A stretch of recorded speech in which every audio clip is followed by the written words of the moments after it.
स्वागत आहे तुमचं आपल्या नव्या कथेमध्ये. तसं तर अजयला वेणी घालता येत नव्हती.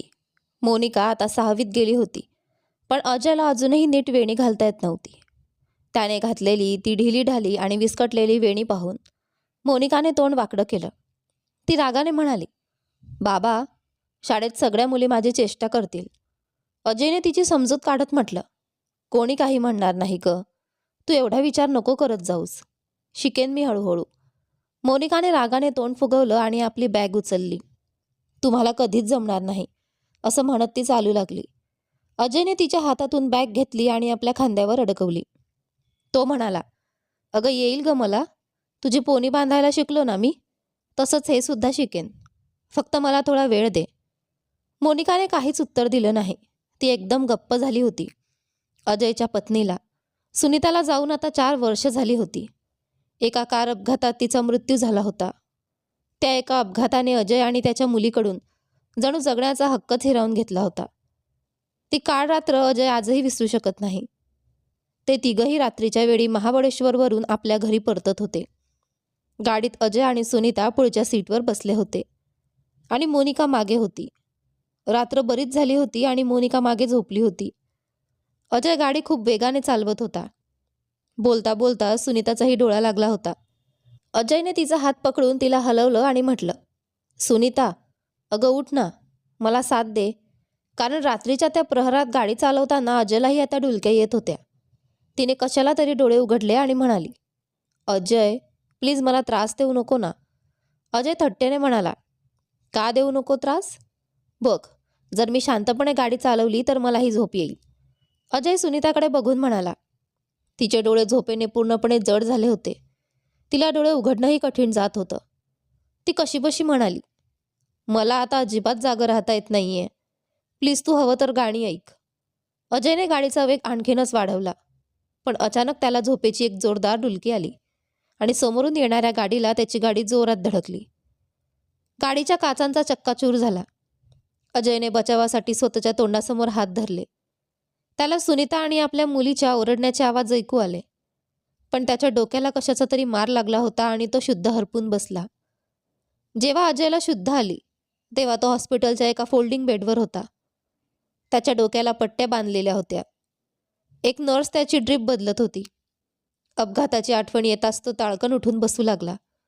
नर्स म्हणाली, "शांत राहा, झोपून राहा." अजय व्याकुळ होऊन विचारू लागला, "माझी पत्नी, माझी मुलगी कुठे आहेत?" नर्स म्हणाली, "तुमची मुलगी सुरक्षित आहे. तिला फक्त काही ओरखडे आले आहेत, पण ती धक्क्यामुळे बेशुद्ध आहे." मध्येच तिला शुद्ध आली होती, पण ओरडून ती पुन्हा बेशुद्ध झाली. अजयने विचारलं, "आणि सुनीता? सुनीता कशी आहे?" अजयचा हा प्रश्न ऐकून नर्सने आपली नजर चोरली. अजय ओरडून म्हणाला, "प्लीज सांगा नर्स, माझी पत्नी ठीक आहे ना? तिला जास्त जखमा तर झाल्या नाहीत ना?" त्याला वाटलं कदाचित ती सुद्धा बेशुद्ध असेल, पण नर्सने जे सांगितलं त्याने अजयचं पूर्ण आयुष्यच उद्ध्वस्त झालं. नर्स म्हणाली, "तुमच्या पत्नीचा जागीच मृत्यू झाला होता." हे ऐकताच अजयचं डोकं सुन्न झालं आणि त्याला चक्कर आल्यासारखं वाटलं. अजय ओरडून म्हणाला, "तुम्ही खोटं बोलताय. तिला काहीही होऊ शकत नाही. ती मला असं सोडून जाऊच शकत नाही." तो ढसाढसा रडू लागला, पण सुनीता आता या जगात नव्हती. संध्याकाळपर्यंत मोनिकाला अजयच्या खोलीत आणण्यात आलं. त्याला त्या अवस्थेत पाहून ती रडू लागली. "बाबा, तुम्हाला किती लागलंय? आणि आई कुठे आहे?" अजयने तिला जवळ घेतलं आणि रडत रडत सांगितलं की तिची आई त्यांना सोडून कायमची निघून गेली आहे. अजयला 2 दिवसांनंतर शुद्ध आली होती. त्यामुळे सुनीताचे अंत्यसंस्कार हॉस्पिटल प्रशासनानेच केले होते. जेव्हा अजयला डिस्चार्ज मिळाला तेव्हा तो सुनीताच्या थडग्यावर, कबरीवर जाऊन खूप रडला. त्यांचं 7 वर्षांचं सहजीवन होतं, पण त्यांच्यात प्रेम आणि ताळमेळ खूप जास्त होता. कदाचित कोणाला विश्वास बसणार नाही, पण त्या 7 वर्षात त्यांचं कधी भांडणही झालं नव्हतं. एकमेकांवर प्रेम करण्यापासून त्यांना सवडच मिळायची नाही. लग्नानंतर 2 वर्षांनी मोनिकाचा जन्म झाला आणि त्यांच्या आयुष्यात आनंदाची बहर आली. सुनीता पुन्हा एकदा 3 महिन्यांची गरोदर होती, पण त्या अपघातात ती गेली आणि तिच्यासोबत तिचं बाळही गेलं. अजयसाठी सर्वात कठीण गोष्ट होती मोनिकाला सावरणं. ती खूप शांत झाली होती. तासनतास ती कशाचंच उत्तर द्यायची नाही. जेवण जेवायची नाही. अजय तिला बोलायला लावायचा प्रयत्न करायचा, तिचे लाड करायचा, तिला खेळणी आणून द्यायचा, पण तिचं मौन सुटत नव्हतं. कधीकधी अजयने खूपच आग्रह केला की मोनिका, काहीतरी बोल, जेवण का नाही केलंस? तेव्हा ती चिडून म्हणायची, बाबा बस करा, मला भूक नाही आहे. का माझ्या मागे लागता? मला काहीही खायचं नाही आहे. असं म्हणून ती हातातील बाहुली जमिनीवर आपटून आपल्या खोलीत निघून जायची. अजयने स्वतःच्या खोलीत झोपणं सोडलं होतं, कारण मोनिका आता खूप घाबरायची. तिला वेगळ्या खोलीत झोपायची सवय होती, पण सुनीता तिला रोज जवळ घेऊन डोक्यावरून हात फिरवत झोपवायची आणि ती झोपली की आपल्या खोलीत यायची. या अपघाताचा मोनिकाच्या मनावर खूप खोल परिणाम झाला होता. अजयला घरच्या कामांची काहीच सवय नव्हती. सुनीता असताना त्याला कधी कशाची उणीव भासली नव्हती. तो त्या पुरुषांपैकी होता जे पाण्याचा ग्लास सुद्धा स्वतःहून घेत नाहीत. सुनीताची तब्येत कधी खराब असली तर तो फार तर चहा बनवून द्यायचा, पण त्यातही अख्खं किचन विस्कटून टाकायचा. सुनीता म्हणायची सुद्धा, तुम्ही माझं काम कमी करण्याऐवजी उलट वाढवून ठेवलंत. हे काय करून ठेवलंय तुम्ही? चहाची पत्ती शेल्फवरच आहे, दूधही इथेच सांडलंय. अजय, यापेक्षा बरं झालं असतं की तुम्ही मला चहा बनवूनच दिला नसता, ती तक्रार करायची. मग अजय तिच्या गालावर प्रेमाने पापा घ्यायचा. तिचं प्रत्येक भांडण, प्रत्येक राग त्याच्या प्रेमापुढे हतबल होऊन संपून जायचा. ती म्हणायची, हे तुमचं छान नाटक सुरू असतं नेहमी. अजय म्हणायचा, अगं काही होत नाही, करून घे ना प्लीज, तुला चहा तर बनवून दिलाय ना. तिला मिठीत घेऊन तो इतक्या प्रेमाने बोलायचा की तिचा सगळा राग क्षणात विरून जायचा. सुनीता अजयच्या आयुष्यातली पहिली आणि शेवटची स्त्री होती. त्याने तिच्यावर जीवापाड प्रेम केलं होतं. अजय अशा पुरुषांपैकी होता जे एकाच स्त्रीवर आयुष्यभर निष्ठा ठेवतात. त्याच्या आयुष्यात सुनीता म्हणजे त्याचं सर्वस्व होतं. आता अजय सकाळी स्वतः मोनिकाला तयार करायचा. तिला शाळेत सोडून मग ऑफिसला जायचा. तिची सुट्टी झाली की ऑफिसमधून परत यायचा. घरी आल्यावर तो तिच्यासाठी जेवण बनवण्याचा प्रयत्न करायचा. सुरुवातीला ती पास्ता, बर्गर, सँडविच असं काहीतरी खाऊन घ्यायची, पण हळूहळू जणू त्या मुलीची भूकच मेली होती. याचं कारण म्हणजे ती तिच्या आईच्या खूप जवळ होती. सुनीता खूप बोलकी होती. ती सतत गप्पा मारायची आणि मोनिकाही तिच्याशी सगळं काही शेअर करायची. जे प्रेम आणि जी ओढ तिला तिच्या आईकडून मिळत होती, ती अजय देऊ शकत नव्हता. सुनीता जशी तिची काळजी घ्यायची तशी अजयला घेता येत नव्हती. त्याला घर कसं सांभाळावं हेच कळत नव्हतं. सुरुवातीला तो काहीतरी वेडंवागडं बनवून द्यायचा आणि ती गुपचूप खायची. कधी काही जमलं नाही तर तो बाहेरून जेवण मागवायचा. पण 3 वर्षांनंतर मोनिकाची तब्येत खूप खालावली. तिला उलट्या होणं थांबत नव्हतं. डॉक्टरांनी स्पष्ट सांगितलं की मुलीला बाहेरचं काही खायला देऊ नका. मोनिकाला घरच्या मोलकरणीच्या हाताचं जेवण आवडायचं नाही. त्यामुळे नाईलाजाने अजय स्वतः स्वयंपाक करू लागला. पण त्या वेड्यावाकड्या पोळ्या आणि विचित्र चवीची भाजी पाहून ती तोंडातून शब्द काढत नसे. फक्त 2 घास खायची आणि कपडावर आठ्या घालत उरलेली पोळी तशीच सोडून निघून जायची. अजयने कितीही प्रयत्न केला तरी तो तिची आई बनू शकत नव्हता आणि बनणं शक्यही नव्हतं. पण आपल्या आयुष्यात दुसऱ्या कोणत्याही स्त्रीला जागा देणंही त्याला मान्य नव्हतं. अजयसाठी हे अत्यंत कठीण होतं. तो सुनीताची जागा कधीच दुसऱ्या कोणत्याही स्त्रीला देऊ शकत नव्हता. शिवाय येणारी नवी स्त्री त्याच्या मुलीवर प्रेम करेल की नाही याची त्याला खात्री नव्हती. अजयचं घर एका सुंदर सोसायटीत होतं. अहमदाबादसारखं ते एक देखणं शहर होतं. त्यांचं घर 2 मजली होतं, त्यामुळे तिथे कधी सुरक्षा रक्षक किंवा चौकीदार ठेवण्याची गरज भासली नव्हती. अजयचा एक छोटासा व्यवसाय होता. तो खूप श्रीमंत नसला तरी त्यांचं उत्पन्न चांगलं होतं. त्यांचं बहुतांश काम ऑनलाईन चालायचं आणि एक छोटी फॅक्टरी होती, जिथे त्याला फक्त काही तास द्यावे लागायचे. बाकीचं काम त्याचा स्टाफ सांभाळायचा. कदाचित पुरुषाला बाहेरच्या कामांसाठीच बनवलं गेलं आहे किंवा आपल्या समाजात स्त्रीच्या जबाबदाऱ्या काही जास्तच आहेत. घराच्या प्रत्येक कामातून पुरुषाला मुक्त समजलं जातं. समाजात असे फार थोडे पुरुष असतील जे आपल्या पत्नीला घरकामात मदत करतात. पण आपल्या समाजाचं सर्वात मोठं दुर्दैव हे आहे की जर एखादा नवरा पत्नीला मदत करत असेल तर त्याला बायकोचा गुलाम म्हटलं जातं. हे शब्द पुरुषाच्या अहंकाराला मोठी इजा पोहोचवतात. अजयही कदाचित तसाच होता. त्याचं सुनीतावर खूप प्रेम होतं, पण तो स्वतःच्या हाताने पाण्याचा ग्लासही घेऊन प्यायचा नाही. मात्र आता ती नव्हती. त्यामुळे त्याला आपल्या मुलीसाठी आई आणि बाप दोन्ही बनायचं होतं. तो पूर्ण प्रयत्न करत होता, पण कदाचित त्याला ते नीट जमत नव्हतं. आता मोनिका 6वीत गेली होती. शाळेचा असा नियम होता की मुलींनी वेणी घालूनच यायला हवं. पहिल्यांदा जेव्हा तिने विचारलं, बाबा, मॅमनी सांगितलंय की वेणी घालूनच यायचं, तुम्ही माझी वेणी घालून द्याल का? तेव्हा अजयला सुरुवातीला हेच कळालं नाही की वेणी नक्की घालतात कशी, कारण त्याने कधी ती घातली नव्हती आणि त्याला याबद्दल काहीच माहिती नव्हती. तो फक्त पोनी बांधायचा, तीही त्याला कधी नीट जमली नव्हती. आता मोनिका स्वतःची पोनी स्वतः बांधायला शिकली होती, पण ही वेणीची नवीन अडचण समोर आली होती. अजयने इंटरनेटवर पाहिलं की मुलींची वेणी कशी असते आणि ती कशी घालतात. तरीही त्याला ती नीट जमली नाही. उलट ती खूपच ओबडधोबड आणि वाईट दिसत होती.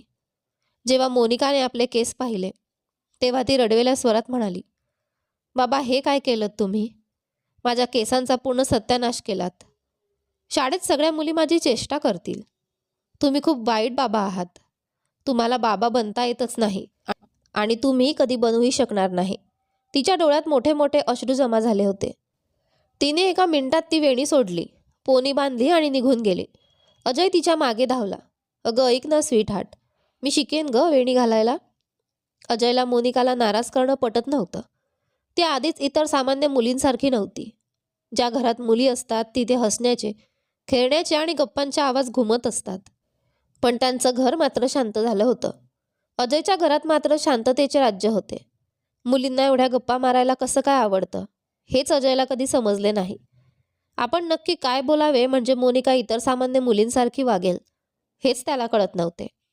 मोनिका अजूनही त्याच्यावर नाराज होती आणि गुपचूप जाऊन गाडीत बसली. अजय ड्रायव्हिंग सीटवर बसला आणि तिची समजूत काढत म्हणाला, अगं, आता मूड खराब करू नको ना प्लीज. मी तुझ्या मॅडमशी बोलेन याबद्दल. यावर ती चिडून म्हणाली, मुळीच नको. तुम्हाला मॅडमसमोर जाऊन असं रडगाणं गायची गरज नाही की हिला आई नाहीये म्हणून हिचे कपडे नीट इस्त्री नसतात, हिची पोनी नीट बांधली जात नाही किंवा हिची वेणी नीट नसते. मला इतर मुलींच्या डोळ्यात माझ्याबद्दल सहानुभूती किंवा दया बघायची नाहीये. प्लीज बाबा. तिच्या डोळ्यातून आता अश्रू ओघळू लागले होते. अजयने विचारले, अगं, असं कोण आहे जे तुला दयेने बघतं? तिने उत्तर दिले, तुम्ही तो विषय सोडून द्या, पण तुम्ही मॅडमना काही सांगणार नाही आहात. अजयने तिला शाळेत सोडले. ऑफिसला गेल्यावर अजय याच गोष्टींचा विचार करू लागला की ही मुलगी काय काय विचार करत असते. असो, स्टाफला काम समजावून देऊन जेव्हा दुपारी 1 वाजता अजय मोनिकाला घ्यायला गेला तेव्हा ती नेहमीच्या विरुद्ध एकदम गप्प होती. एरवी ती काही ना काहीतरी बोलायची. अजयने विचारले, काय झालं माझ्या बाहुलीला? सांग बरं, आज पिझ्झा खायचा का? ती म्हणाली, नको. त्याऐवजी मला पोळी कशी बनवायची ते शिकवा. मी माझं जेवण स्वतः बनवेन. स्वयंपाक करणं तुमच्या बसची गोष्ट नाही. तुमच्या हाताचं ते बेचव जेवण मला आता सहन होत नाहीये. अजय म्हणाला, ठीक आहे. मी विचार करतोय की जेवण बनवायला एखादी मावशी ठेवूया. त्यावर ती म्हणाली, मी कोण्या परक्या बाईच्या हाताचं जेवण खाणार नाही. मला काहीच खायचं नाहीये. असं म्हणून ती खिडकीबाहेर बघू लागली. अजयने पुन्हा आग्रह केला, अगं ठीक आहे, नको खाऊस, पण किमान माझ्याकडे तर बघ. पण तिने पाहिले नाही. या बाबतीत ती अजिबात तिच्या आईवर गेली नव्हती. सुनीताला थोडं जरी मनवलं की ती लगेच मानून जायची. पण मोनिका सहजासहजी मानणारी नव्हती. तिच्यावर कितीही प्रेम केलं, तिचे हात चुमले, तरी तिच्या कपाळावरच्या आठ्या कमी व्हायच्या नाहीत. अजयने नुकतीच गाडी घराबाहेर उभी केली होती. तो विचार करत होता की गाडीतून उतरावं, घराचं कुलूप उघडावं आणि मग गाडी आत पार्क करावी. तितक्यात धडाम करून मागून काहीतरी गाडीला धडकले. अजय आणि मोनिका दोघेही जोरात हादरले. सत्यानाश असो तुझा शनाया, मागून कोणाचा तरी ओरडण्याचा आवाज आला. अजयने जेव्हा मागे वळून पाहिले तेव्हा एक गाडी त्याच्या गाडीला जोरात धडकली होती, ज्यामुळे त्याच्या गाडीचे मागचे दिवे फुटले होते. गाडीच्या मागचा बंपरही तुटला होता. अजयचा रागाने थरकाप उडाला. तो तावातावाने गाडीतून बाहेर उतरला. समोरच्या गाडीत एक 25-26 वर्षांची मुलगी होती. डोळ्यांवर काळा चष्मा, खांद्यापर्यंत कापलेले मोकळे केस आणि हलकासा मेकअप केलेली ती मुलगी दिसायला मॉडर्न होती. तिच्यासोबत साधारण 55 वर्षांची एक महिला होती जी तिला काहीतरी सुनावत होती. अजयने रागाच्या भरात ड्रायव्हिंग सीटजवळ जाऊन त्या मुलीच्या गाडीची काच वाजवली. बाहेर या, तो ओरडला. त्या मुलीने मोठ्या आत्मविश्वासाने दरवाजा उघडला आणि बाहेर आली. जी, बोला, काय झालं? तिने विचारलं. अजय गरजला. जर देवाने डोळे दिले नसतील तर गाडी चालवायची काय गरज आहे? हे काय केलं तुम्ही? माझ्या गाडीचा पूर्ण सत्यानाश करून टाकलाय. ती मुलगी म्हणाली. ओ मिस्टर, जरा आवाजाचा चढ खाली ठेवा आणि हळू बोला. एकतर तिने अजयच्या गाडीचं नुकसान केलं होतं आणि वरून ती त्यालाच तोरा दाखवत होती.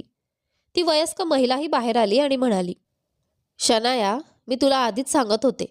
पण शनायाने त्यांना मध्येच तोडलं. आई, तुम्ही तरी गप्प बसा.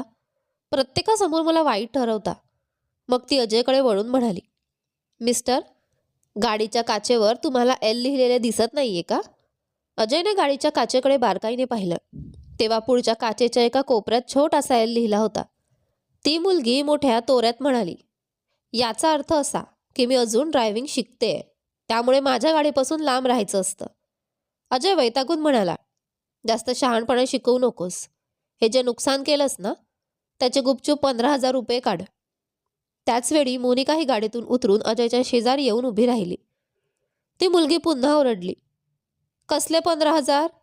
अरे, मी गाडी शिकते आणि माझ्या गाडीच्या काचेवर एल लिहिलंय. अजय म्हणाला. एवढा मोठा एल काही मला दिसला नाही आणि तू मागून येऊन धडक दिली आहेस. ती उपरोधाने म्हणाली.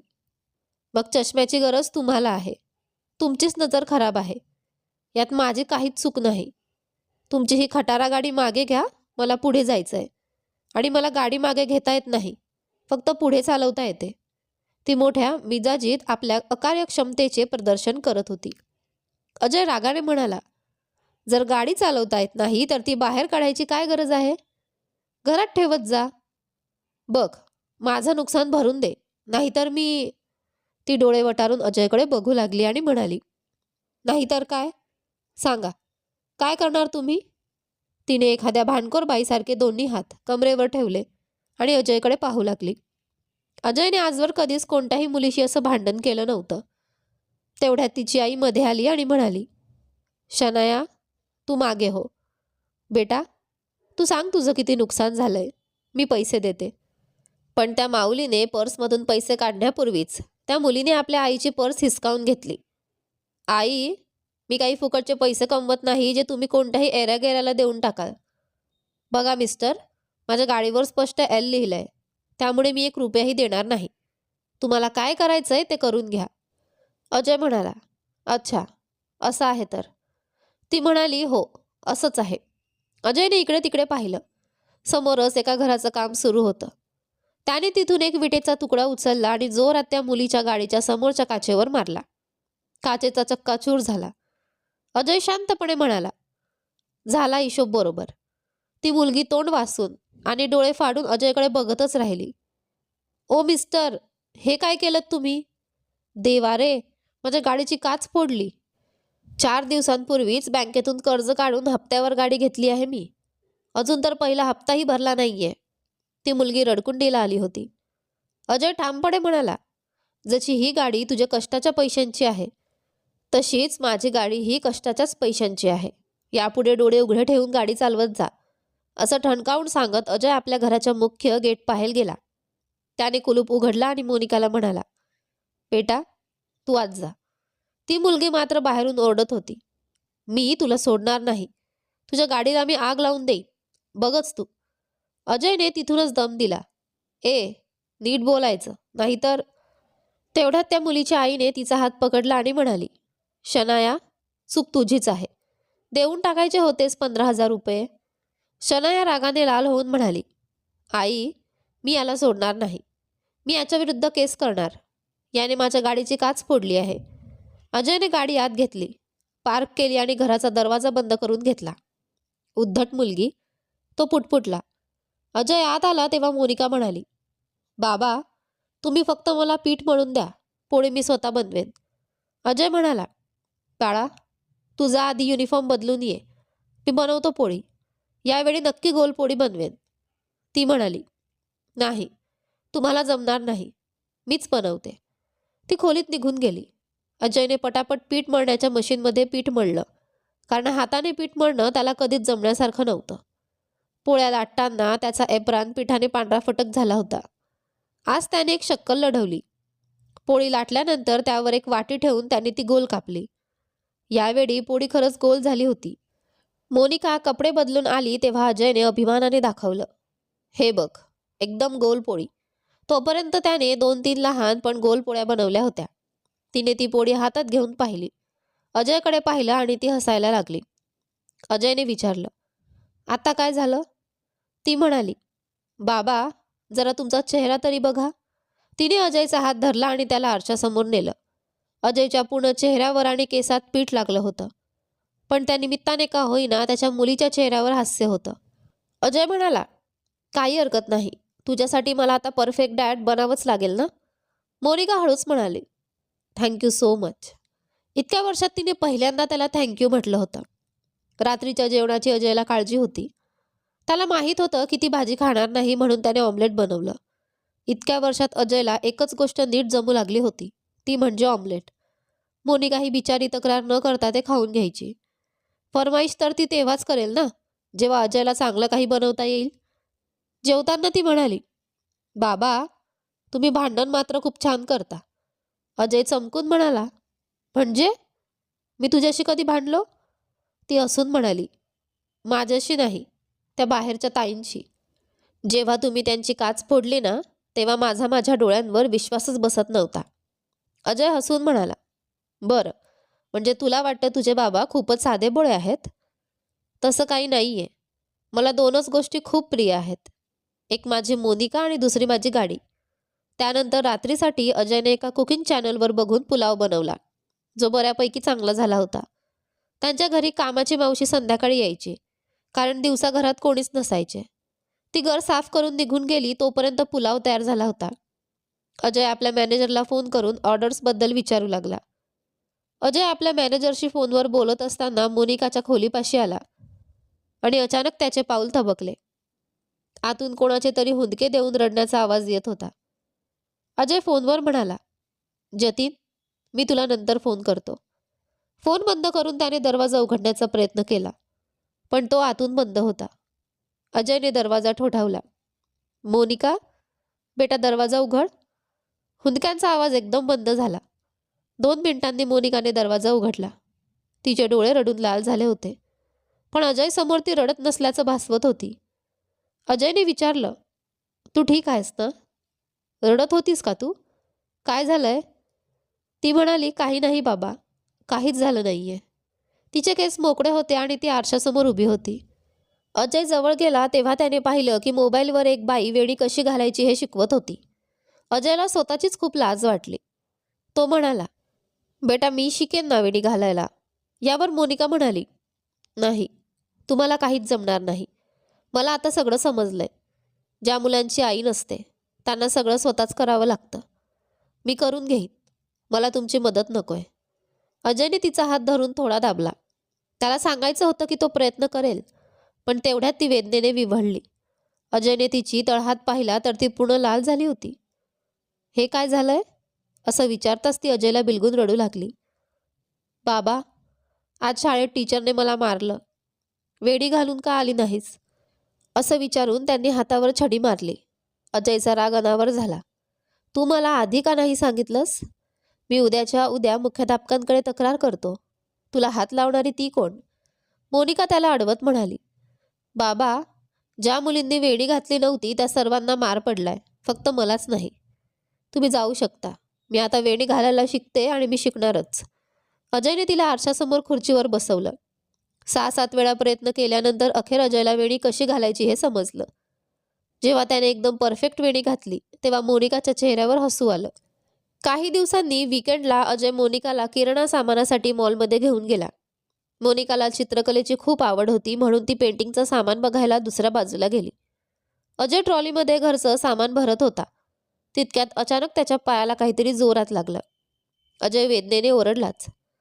मागे वळून पाहिलं तर तीच मुलगी शनाया समोर उभी होती. ती आश्चर्याने स्वतःच्या दातात बोट धरून त्याच्याकडे बघत होती. पण अजयला पाहताच ती सावध झाली. अजय आपली ट्रॉली सोडून तिच्या जवळ गेला आणि म्हणाला, तू काय माझं नुकसान करायचा ठेका घेतलायस का? ती म्हणाली, नाही हो, मी आपल्या धुंदीत चालले होते आणि वळण घेताना चुकून ट्रॉली लागली. हे सगळं योगायोगाने झालंय. अजय उपरोधाने म्हणाला, असं म्हण ना, की माझा चेहरा बघून तुला तुझ्या गाडीची फुटलेली काच आठवली?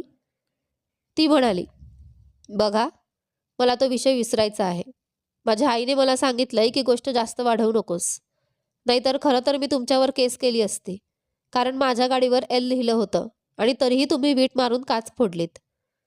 ती मुलगी शनाया म्हणाली, तो सुद्धा एक योगायोग होता आणि हे सुद्धा फक्त एक योगायोगच आहे.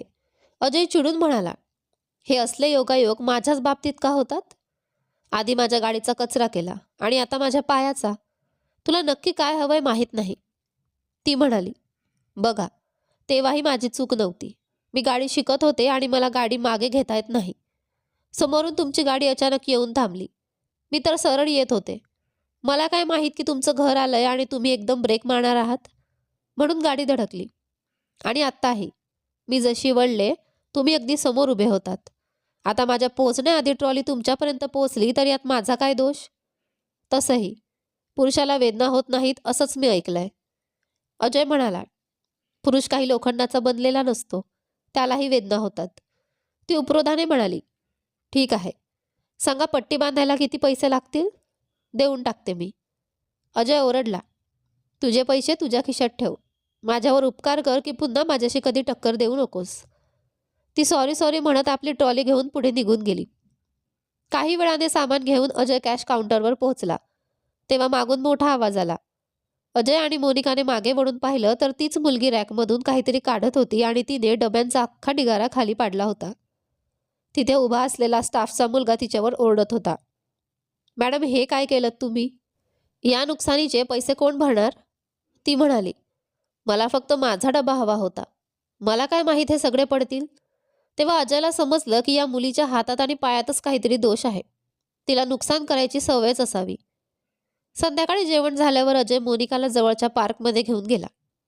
तो म्हणाला, बेटा, तू पण मित्रमैत्रिणी बनवत जा. त्यांच्याशी गप्पा मारत जा. ती म्हणाली, मला फक्त लहान मुले आवडतात. माझ्या वयाच्या मुली नाही. त्या खूप विचित्र गप्पा मारतात. सारखं इंस्टाग्राम किंवा टिकटॉकबद्दल बोलत असतात. ती पुढे म्हणाली, बाबा, आमच्या शाळेत एका नवीन मुलाचा प्रवेश झालाय. तो दुसरी इयत्तेत आहे पण खूप गोड आहे. तुम्हाला माहीत आहे, त्याचे डोळे निळ्या रंगाचे आहेत. ती त्या मुलाबद्दल भरभरून बोलू लागली. ती म्हणाली की तो मुलगा नेहमी तिला म्हणतो, ताई, मला झुल्यावर बसव ना. आईने खूप जास्त डबा दिलाय. प्लीज तू पण खा ना. जर मी डब्बा शिल्लक नेला तर आई खूप रागावेल. अजयने पहिल्यांदाच आपल्या मुलीच्या डोळ्यात एक वेगळी चमक पाहिली. जशी जशी ती त्या मुलाच्या खोड्या सांगत होती तसं तिचं हसू उमलत होतं. ती म्हणाली, बाबा, सुट्टीच्या दिवशी मी तुमची त्याच्याशी ओळख करून देईल. अजय म्हणाला, हो, नक्कीच. मग ती अचानक म्हणाली, बाबा, आपण कुठून एखादा भाऊ विकत आणू शकत नाही का? माझ्या सगळ्या मैत्रिणी त्यांच्या लहान मोठ्या भावंडांबद्दल बोलतात. मलाही वाटतं की माझा एखादा भाऊ किंवा छोटी बहीण असावी. अजय म्हणाला, बेटा, असं शक्य नसतं. ती निरागसपणे म्हणाली, पण आपण दत्तक घेऊ शकतो ना. काही लोक गरीब असतात. त्यांना खूप मुलं असतात आणि ते त्यांना पाडू शकत नाहीत. तर आपण त्यांच्याकडून घेऊ शकतो. अजय म्हणाला, मोनिका, मी एका लहान बाळाला कसं सांभाळणार? तुला सांभाळणंच मला कठीण जात आहे. हे ऐकून तिच्या कपाळावर आठ्या आल्या. अजय तिला समजावू लागला, बाळा, प्रत्येक गोष्ट बाजारात विकत मिळत नाही. ती म्हणाली, नाही, अशा अनेक जागा आहेत जिथे मुलं मिळतात. आमच्या मॅडमनी सांगितलं होतं. अजय म्हणाला, मूल दत्तक घेणं आणि त्यांना वाढवणं ही मोठी जबाबदारी आहे. तू थोडी मोठी झालीस की मी घेऊन येईन. मग तू त्याला सांभाळ. हे ऐकून ती हसली आणि तिने अजयकडे हात पुढे केला. प्रॉमिस करा. अजयने तिच्या हातावर हात ठेवून प्रॉमिस केलं. पुढच्या आठवड्यात अजय मोनिकाला सोनतल लेकला घेऊन गेला. कारण ती खूप दिवसांपासून हट्ट करत होती. तिथे तिला अचानक तोच मुलगा दिसला जो तिच्या शाळेत होता. ती म्हणाली, बाबा, इकडे या. मी तुमची त्या मुलाशी ओळख करून देते. तो मुलगा तिथेच बसला होता. कदाचित त्याचे घरचे थोडे दूर बसले असावेत. तिथे काही मुले फुटबॉल खेळत होती आणि तो मुलगा त्यांना पाहत होता. साधारण 5 वर्षांचा तो मुलगा खरंच खूप देखणा होता. मोनिकाला पाहताच तो हसायला लागला. ताई, तुम्ही पण इथे? ती म्हणाली, हो. आणि तुझे घरचे कुठे आहेत? तो म्हणाला, माहीत नाही. आई मला इथे बसवून गेली की इथेच थांब, मी येते. अजयने त्या मुलाशी हस्तांदोलन केलं. मोनिका त्याच्याशी गप्पा मारू लागली. थोड्या वेळाने अजय म्हणाला, चल मोनिका, खूप उशीर होतोय. ती म्हणाली, ठीक आहे बाबा. आणि ती अजयसोबत चालू लागली. ते परत जातच होते तेव्हा ती म्हणाली, बाबा, आपण ना अगदी राजूसारखंच बाळ घेऊया. मला अशी मुलं खूप आवडतात. अजय हसून म्हणाला, हो ठीक आहे. ते थोडेच पुढे आले होते इतक्यात लोकांच्या ओरडण्याचा आवाज ऐकू आला. जसं अजयने मागे वळून पाहिलं तसं त्या मुलाजवळ शनाया. आता यानंतर पुढे काय होतं हे पहा आपल्या कथेच्या पुढच्या भागामध्ये. तोपर्यंत तुम्हाला ही कथा कशी वाटते आहे कमेंट करून नक्की सांगा. धन्यवाद.